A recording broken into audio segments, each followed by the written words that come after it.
Good morning all of you. अपना chapter चल रहा था साउंड।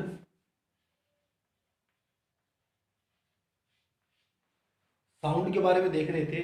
लास्ट वीडियो के अंदर मैंने बताया कि साउंड क्या है, कैसे प्रोड्यूस होता है और साउंड का ट्रांसमिशन कैसे होता है। साउंड यानी एक प्लेस से दूसरे प्लेस तक कैसे ट्रांसमिट होता है, साउंड कैसे एक प्लेस से दूसरे प्लेस तक। ठीक है, वो अपन ने देखा था। आज अपन देखेंगे कुछ कीवर्ड्स काम में लेते हैं अपन, कुछ पॉइंट्स हैं। ये 3 पॉइंट्स हैं, एम्पलीट्यूड, फ्रीक्वेंसी, टाइम पीरियड या पीरियोडिक टाइम की ये क्या होता है। ठीक है, तो ये देखने वाले हैं आज अपन। तो सबसे पहले अपन देखते हैं एम्पलीट्यूड। बच्चों एम्पलीट्यूड क्या होता है उसकी बात करते हैं। जैसे मैं आप लोगों को एक एग्जांपल लेता हूं। सबसे पहले अपन एक एग्जांपल लेते हैं यहाँ पर, उससे समझते हैं। जैसे मान लो ये दीवार है, इधर ये दीवार है। जिसने चैनल को सब्सक्राइब नहीं किया वो सब्सक्राइब करें। देखो ये क्या किया, इस बीच में एक रस्सी बांध रखी है। मान लो कस के एक रस्सी बांध दी मैंने बीच में। ठीक है, जैसे ये कस के ऐसे इधर से दोनों साइड से पकड़ लिया कस के। ठीक है, ऐसे मैंने क्या किया, कस के एक रस्सी बांध दी यहां पर। ठीक है, अब देखो मैं क्या करता हूं, इस रस्सी को यहां से पकड़ के, बच्चों अब ये जब रस्सी, पहले सुनो, जब ये रस्सी यहां पर रुकी हुई है, ठीक है, ये होती है इसकी मीन पोजीशन। ये बच्चों अपनी मीन पोजीशन पर है अभी। ये क्या है, अपनी मीन पोजीशन पर है अभी।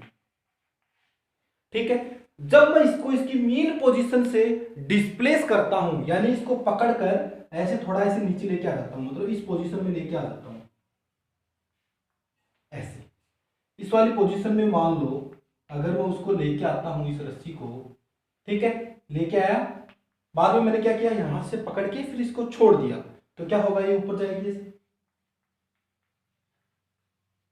यानी इसको मीन पोजीशन से डिस्प्लेस किया, ठीक है, फिर इसको छोड़ने पर क्या होगा, वापस मीन पोजीशन पर जाएगी, फिर ऊपर जाएगी। ठीक है, ये ए है, ये बी है और ये मान लिया ओ। एक मैंने एक पॉइंट पकड़ा इसका कि ये पॉइंट मीन पोजीशन पर ओ था, फिर ये बी पॉइंट पर आ गया, फिर ये सी पॉइंट पर आ गया। ठीक है, तो बच्चों मीन पोजीशन से ये इसका जो डिस्प्लेसमेंट होता है, ये बच्चों मीन पोजीशन से ये इसका जो डिस्प्लेसमेंट होता है उसको अपन बोलते हैं एम्पलीट्यूड। ठीक है, जिसको अपन किससे लिखते हैं, ए से लिखते हैं। यानी मीन पोजीशन से कोई भी वाइब्रेटिंग बॉडी है वो कितना डिस्प्लेस होती है, मैक्सिमम कितना डिस्प्लेस होती है, वो उस वाइब्रेटिंग बॉडी का क्या होता है, एम्पलीट्यूड होता है। तो एम्पलीट्यूड क्या हो गया, the maximum displacement, the maximum displacement, the maximum displacement from mean position of a vibrating body is called its amplitude। यानी एक वाइब्रेटिंग बॉडी है, वो मीन पोजीशन से कितना डिस्प्लेस हुई, वो क्या होता है इसका एम्पलीट्यूड। तो यहां पर एम्पलीट्यूड क्या है बच्चों, इसका ओ ए। यानी ये जो डिस्टेंस है ये क्या है, इसका एम्पलीट्यूड। ये जो डिस्टेंस है ये भी क्या है, इसका एम्पलीट्यूड। तो दोनों क्या होगी, इक्वल होगी। यानी इसका एम्पलीट्यूड क्या हो गया, the maximum displacement from the mean position of A vibrating body is called its amplitude. यानी एक वाइब्रेटिंग बॉडी का मीन पोजीशन से जो मैक्सिमम डिस्प्लेसमेंट होता है वो होता है उसका एम्पलीट्यूड, जिसे ए से लिखते हैं। ठीक है, उसके बाद में जैसे एक एग्जांपल और लो, जैसे सिंपल पेंडुलम का एग्जांपल से और समझ लो। जैसे मान लो एक ही सिंपल पेंडुलम है, ठीक है, एक ही सिंपल पेंडुलम है मेरे पास। ठीक है, ये मान लो एक रस्सी है, इसे मैंने एक बोल लटका के कुछ भी है जैसे, ठीक है, अभी तो ये चार्जर है वैसे। ठीक है, मान लो ये सिंपल पेंडुलम है जो घड़ी के अंदर लगा हुआ रहता है, दीवार घड़ी वगैरह होती है उसके अंदर। ठीक है, अब ये जब यहां पर ये जो रुका हुआ है इस पोजीशन पर, अब ये बच्चों अपनी मीन पोजीशन है, ये इसकी है मीन पोजीशन, या फिर बोल दो इसकी इक्विलिब्रियम पोजीशन। ये अपनी इक्विलिब्रियम कंडीशन में है अभी। लेकिन मैं क्या करता हूं, पकड़ के इसको इधर लेके आता हूं ऐसे। यानी मैंने इसको क्या किया, मीन पोजीशन से डिस्प्लेस कर दिया। ठीक है, अब इसको छोड़ता हूं तो देखो ये ऐसे ऑसिलेट करेगा, वाइब्रेट कर रहा है। ठीक है, ये होता है वाइब्रेशन, ये वाइब्रेट कर रहा है, ऑसिलेट कर रहा है बच्चों अपने मीन पोजीशन के आसपास मोशन कर रहा है, टू एंड फ्रो मोशन जो होती है वो ये होती है टू एंड फ्रो मोशन। ठीक है, तो मैंने यहां से पकड़ के ऐसे छोड़ा, तो ये जो इसका डिस्प्लेसमेंट होता है यहां से लेके यहां तक, ठीक है, ये होता है इसका एम्पलीट्यूड। तो बच्चों इसे बोलते हैं क्या, amplitude. The maximum displacement from mean position of the vibrating body is called amplitude. अब बच्चों बात आती है फ्रीक्वेंसी। फ्रीक्वेंसी क्या होती है, तो बच्चों फ्रीक्वेंसी होती है कि मान लो मैंने इसको ऐसे पकड़ के यहां से छोड़ा है, तो ये ऐसे रस्सी से वाइब्रेट करेगी। ठीक है, तो एक सेकंड में कितना वाइब्रेट करती है, एक सेकंड में कितना ऑसिलेशन होता है, वो क्या होता है इसकी फ्रीक्वेंसी। कैसे, देखो जैसे वापस पेंडुलम का एग्जाम वापस लिया, मैंने क्या किया, ये इसकी मेन पोजीशन थी, मेन पोजीशन से क्या किया मैंने इसको डिस्प्लेस किया और फिर मैंने इसको ऐसे छोड़ दिया। तो एक सेकंड के अंदर ये कितना वाइब्रेट कर रहा है, कितनी बार इधर उधर जा रहा है, वो जो इसकी संख्या होगी ना, नंबर ऑफ ऑसिलेशंस होंगे, है ना, उसी को क्या बोलेंगे अपन, उसकी फ्रीक्वेंसी, उस वाइब्रेटिंग बॉडी की फ्रीक्वेंसी। जैसे यहाँ पर ये सिंपल पेंडुलम है, इसकी फ्रीक्वेंसी पता करने के लिए अपन क्या करेंगे, इसका कि एक सेकंड के अंदर ये कितना वाइब्रेट कर रहा है, कितनी बार अपनी मीन पोजीशन से इधर उधर जा रहा है, वो जो नंबर होंगे, वो जो संख्या होगी, उसे अपन क्या बोलेंगे, फ्रीक्वेंसी। तो फ्रीक्वेंसी क्या होगी, द नंबर ऑफ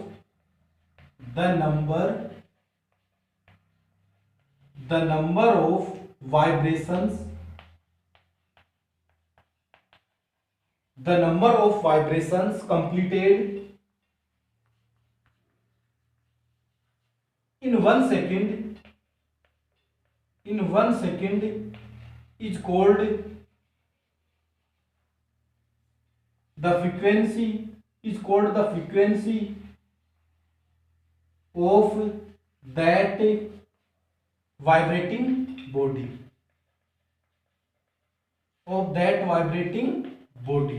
यानी एक सेकंड के अंदर वो कितने वाइब्रेशन कंप्लीट करता है, यानी एक वाइब्रेटिंग बॉडी एक सेकंड के अंदर कितने वाइब्रेशन कंप्लीट करती है, वो जो उनकी संख्या होगी उसे अपन क्या बोलेंगे, उस पार्टिकुलर जो वाइब्रेटिंग बॉडी है उसकी फ्रीक्वेंसी। ठीक है, जैसे पेंडुलम का एग्जांपल या ऐसे इसका एग्जांपल है, ये रस्सी वाला एग्जांपल है, मैंने इसको यहां से पकड़ के डिस्प्लेस किया, छोड़ दिया, तो एक सेकंड के अंदर कितना ये ऊपर नीचे ऐसे हो रहा है, कितना डिस्प्लेस हो रहा है, कितनी बार ये ऊपर नीचे हो रहा है, वो जो नंबर होंगे उसे अपन क्या बोलेंगे, फ्रीक्वेंसी। उस वाइब्रेटिंग बॉडी की क्या होगी, वो फ्रीक्वेंसी।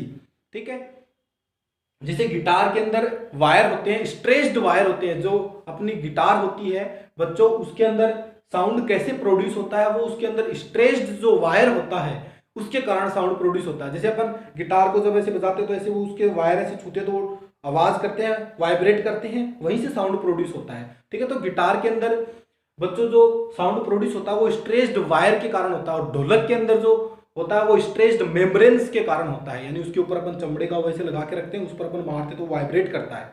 ठीक है, तो एक सेकंड में वो कितना वाइब्रेट किया, वो होगी उसकी फ्रीक्वेंसी। गिटार का वायर है, उसको थोड़ा सा ऐसे अपन ऐसे छू के ऐसे छोड़ा, तो एक सेकंड में उसमें कितना वाइब्रेशन होता है, एक सेकंड में कितनी बार वो वाइब्रेट करता है, वो होती है उसकी फ्रीक्वेंसी। ठीक है, तो फ्रीक्वेंसी क्या होगी, the number of vibrations completed in 1 second is called the frequency of that vibrating body, यानी उस पर्टिकुलर वाइब्रेटिंग बॉडी की क्या होगी, वो फ्रीक्वेंसी होगी। ठीक है, अब देखो टाइम पीरियड। अब टाइम पीरियड क्या होगा, टाइम पीरियड होगा कि जैसे ये पेंडुलम है मेरे पास, ठीक है, ये पेंडुलम है, अब देखो इसको मैंने, ये इसकी मेन पोजीशन थी, मेन पोजीशन से डिस्प्लेस कर दिया। अब एक वाइब्रेशन कंप्लीट करने में, यानी ये यहां से गया वापिस यहां पर आया, कितने समय के अंदर आ गया ये, वो होगा इसका टाइम पीरियड। यानी यहां से छोड़ा मैंने, छोड़ने के बाद ये वापिस कितने टाइम पर यहां तक पहुंचा, यानी एक वाइब्रेशन इसने कंप्लीट कितने टाइम में किया, वो जो टाइम होगा वो उसका इसका टाइम पीरियड। यानी ऐसी इस रस्सी का एग्जांपल है, इसको मैंने यहां से छोड़ा, छोड़ती ऊपर गई, फिर वापिस यहां पर आई, तो इसने एक वाइब्रेशन कितने, यानी एक बार में कितने टाइम के अंदर ऐसा हुआ, वो जो टाइम होगा इसका होगा टाइम पीरियड। ये देखो ये मेन पोजीशन, यहां से इसको डिस्प्लेस किया, फिर छोड़ दिया, टाइम नोट कर रहे हैं अपन। अब ये कितने टाइम के अंदर वापस यहां पर आ गया, वो जो इसका टाइम होगा वो क्या होगा बच्चों, टाइम पीरियड। यानी time taken to complete one vibration या oscillation is called time period. यानी एक वाइब्रेशन को कंप्लीट करने में, एक ऑसिलेशन को कंप्लीट करने में जितना समय लगता है किसी वाइब्रेटिंग बॉडी को, जितना टाइम लगता है, वो होती है उसका टाइम पीरियड, आवर्त काल जिसे बोलते हैं। ठीक है, तो time taken to complete one oscillation is called time period. ठीक है, तो ये तो था बच्चों ये थ्योरी। अब देखो टाइम पीरियड और फ्रीक्वेंसी के बीच में एक रिलेशन होता है, टाइम पीरियड और फ्रीक्वेंसी में रिलेशन होता है बच्चों। ठीक है, तो टाइम पीरियड इक्वल टू होता है time period equal to 1 frequency. ठीक है, टाइम पीरियड, और अगर आप लोगों को फ्रीक्वेंसी में रिलेशन पूछा जाए, जैसे क्वेश्चन है write the relation between time period and frequency, तो बच्चों क्या होता है time period equal to 1 frequency, यानी फ्रीक्वेंसी का इनवर्स होता है टाइम पीरियड। ठीक है, ऐसे ही आप लोगों को जैसे मान लो फ्रीक्वेंसी है, फ्रीक्वेंसी कैसे कैलकुलेट करते हैं अपन, किसी कोई वाइब्रेटिंग बॉडी है उसकी फ्रीक्वेंसी कैसे कैलकुलेट करेंगे अपन, उसकी फ्रीक्वेंसी कैलकुलेट करने का फॉर्मूला होता है number of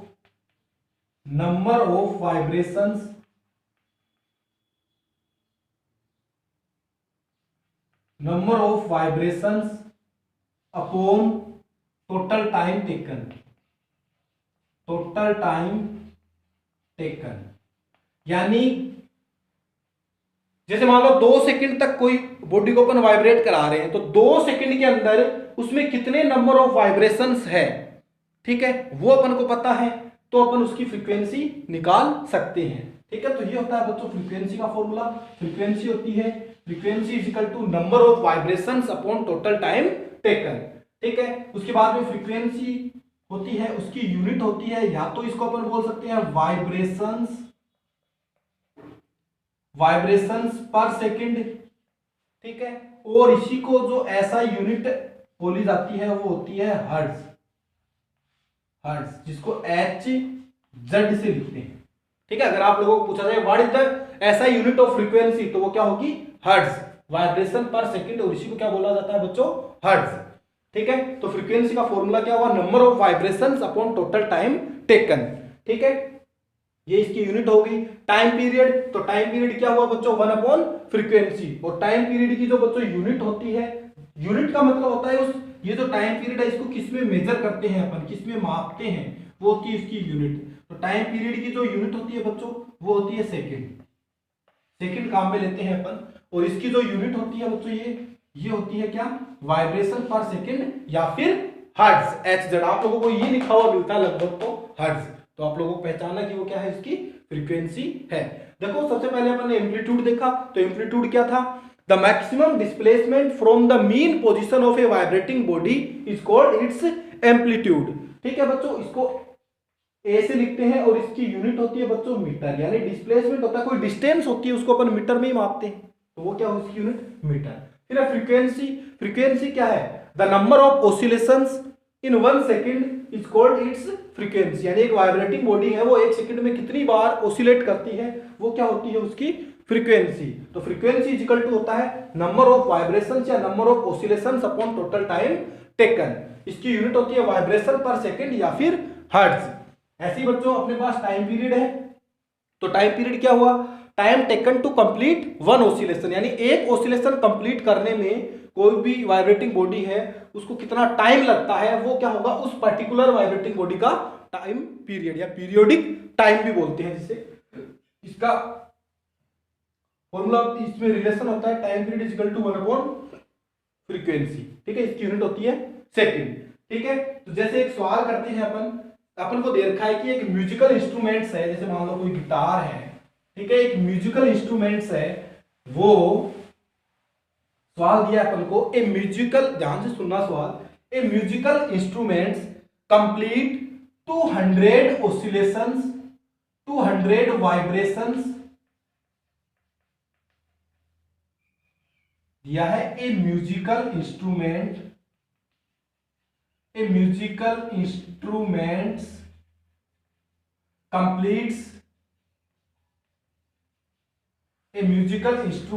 completes 200 vibrations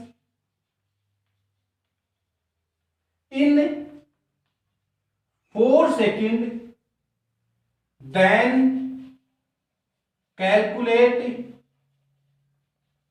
its frequency and time period। ये सवाल है जो एग्जाम में आता है, ठीक है। जैसे सवाल दे रखा है म्यूजिकल इंस्ट्रूमेंट्स है, वो 200 वाइब्रेशन है 200 वाइब्रेशन कंप्लीट करने में 4 सेकंड लेता है, तो उसकी फ्रीक्वेंसी कितनी है और उसका टाइम पीरियड कितना है। तो बच्चों अपन लोगों को गिवन क्या क्या है, क्या आप लोगों को गिवन है वो लिखते हैं अपन। सबसे पहले अपन को क्या गिवन है, 200 वाइब्रेशंस यानी नंबर ऑफ वाइब्रेशंस दे रखे हैं, तो अपन लिखेंगे number of vibrations. Number of vibrations कितने दे रखे हैं, 200, ठीक है। टाइम कितना दे रखा है, टाइम टेकन, बच्चों टाइम कितना दे रखा है, स्मॉल टी से लिख लो चाहे इसको, टाइम कितना दे रखा है 4 सेकंड। अपन को पूछा क्या है, frequency,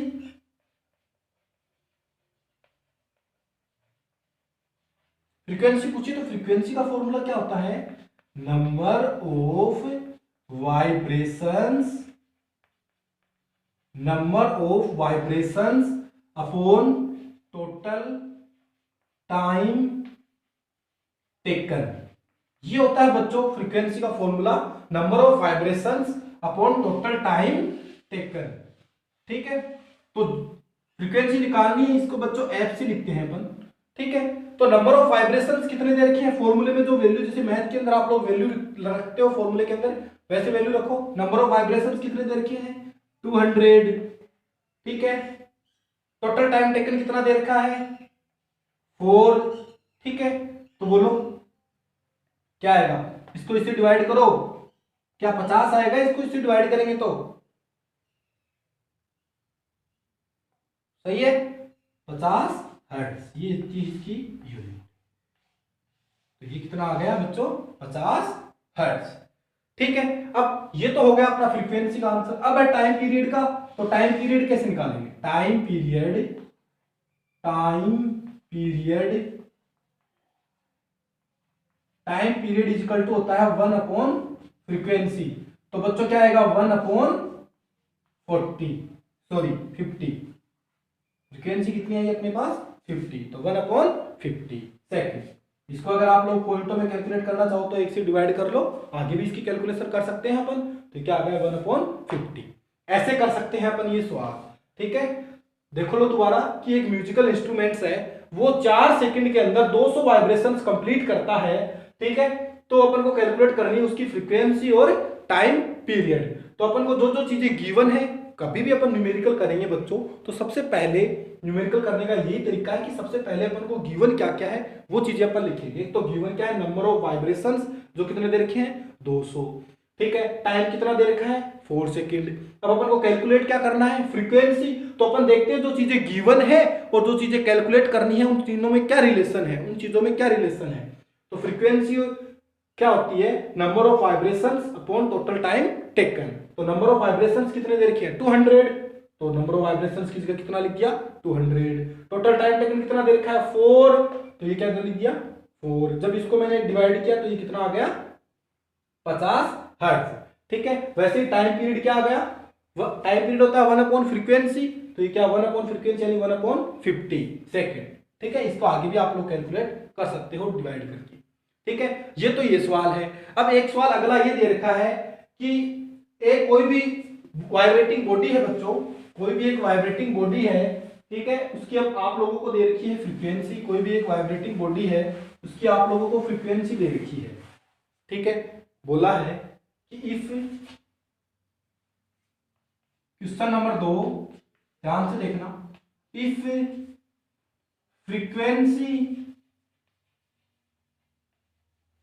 frequency of a vibrating body, if frequency of a vibrating body is 20 hertz, या फिर इसकी जगह दिया हुआ है 20 वाइब्रेशंस पर सेकेंड, देन कैलकुलेट